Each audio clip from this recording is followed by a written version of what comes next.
much, George. It's good to see you in the chair. And I'd like to thank the member for Carshalton and Wallington for introducing this debate so clearly. I am a trans ally. I believe strongly that trans men, trans women are women, and being non-binary is valid. I'm proud to be Plymouth's first out Member of Parliament. I think it gives me not just a platform, but it gives me a responsibility to talk about LGBT rights. And I'm proud to be the first person to get massive gay in Hansard when I was speaking into a debate with this before. because for me, it makes it authentically Luke. It makes it something that I can look at and go, well, that is me. And actually, this debate actually needs a lot more authenticity in it. It needs a lot more lived experiences. It needs a lot more actual reality for trans and non-binary people to be present in it. Because if we had that, yes, we would have more discussion about hate crimes and more discussion about fear. But do you know what we'd also have? We'd have more laughter. We'd have more honesty. We'd have more love and compassion. We'd have more authenticity of people able to be themselves, and we could revel and celebrate in people able to be themselves, free from a fear about not being who they are, and a pain that prevents them from being who they genuinely are. Yeah, briefly. Very quickly, I agree with everything that he says, but is it also not important that we listen to the fear of women? And I'm not the one who will stoke the fear of women, but is it not important that we give that space to women to at least express what they fear? Well, I thank the honourable member for agreeing that I'm a massive gay, and I appreciate that in her speech in there. I think there is a place that we need to listen to groups that feel like they're not being heard in this debate, and I'll come to that in just one moment. I think we need to look at the specifics of what we are debating here today, because my speech could talk about trans rights in the widest sense. I could talk about hate crime, I could talk about a whole range of things, but the petition doesn't talk about those things. The petition that we are here to debate is actually very specific. It talks about updating a broken and bureaucratic system. It talks about something that's not working. It talks about something that's costly. Costly to the taxpayer and costly to the person going through the system. And in that space, we should all agree that it is broken, and we should all agree that it should be fixed.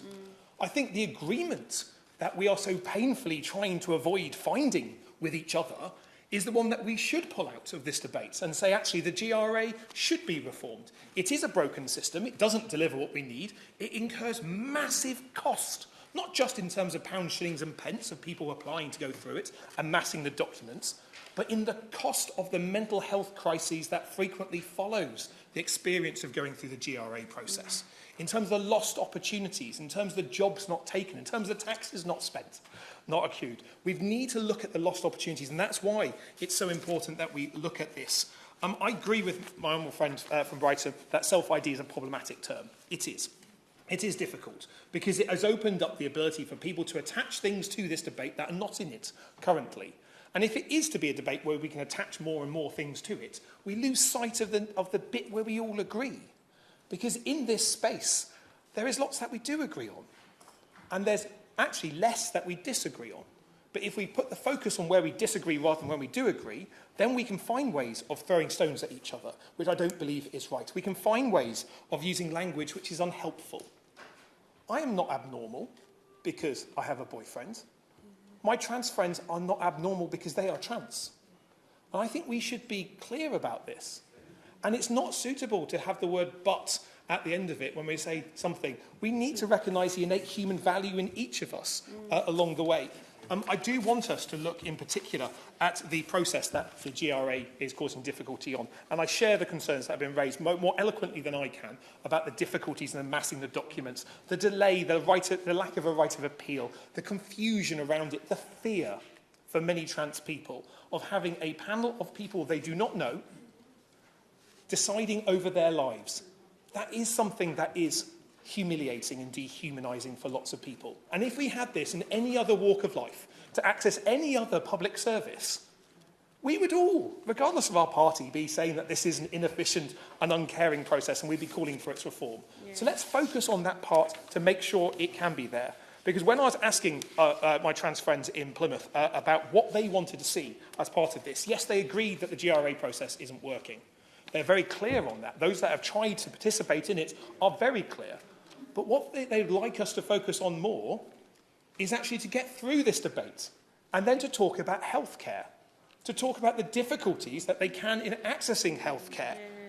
Because just as justice delayed is justice denied, we need to be clear that healthcare delayed is healthcare denied as well. And there's one part of the debate which hasn't been mentioned so far, and that is about a regional inequality that sometimes comes with this. Much of the debate around trans healthcare actually has a metropolitan flavour to it. It tends to talk about London or Manchester or even Brighton. It doesn't talk about Plymouth.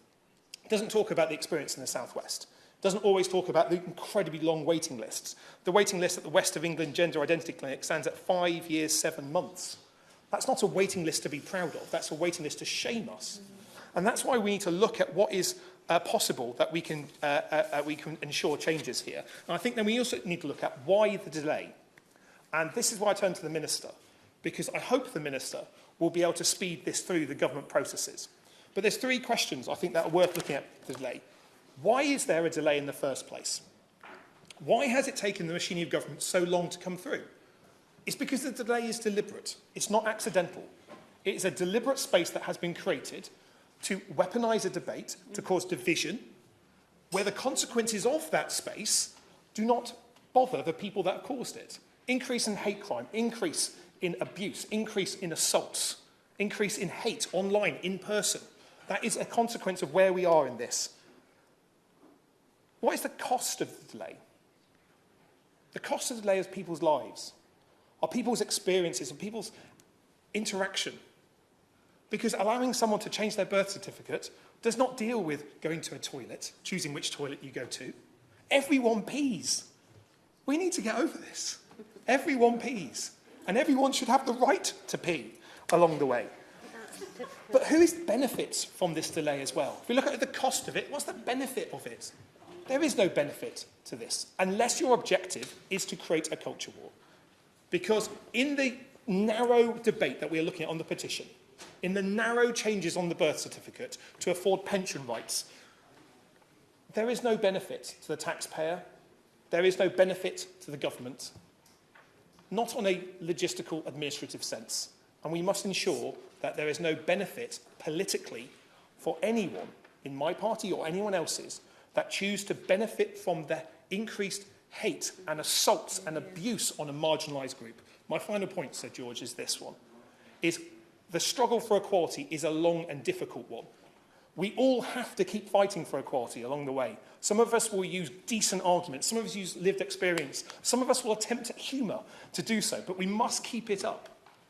But we know from the experience of the equality movements to date that we don't win by bashing one protected group with the rights of another protected group. That is not how we create equality, that's how we create the opposite of it. And I hope the Minister will speed up the process, reform the GRA so we can get to other issues that matter to the trans community. Thank you.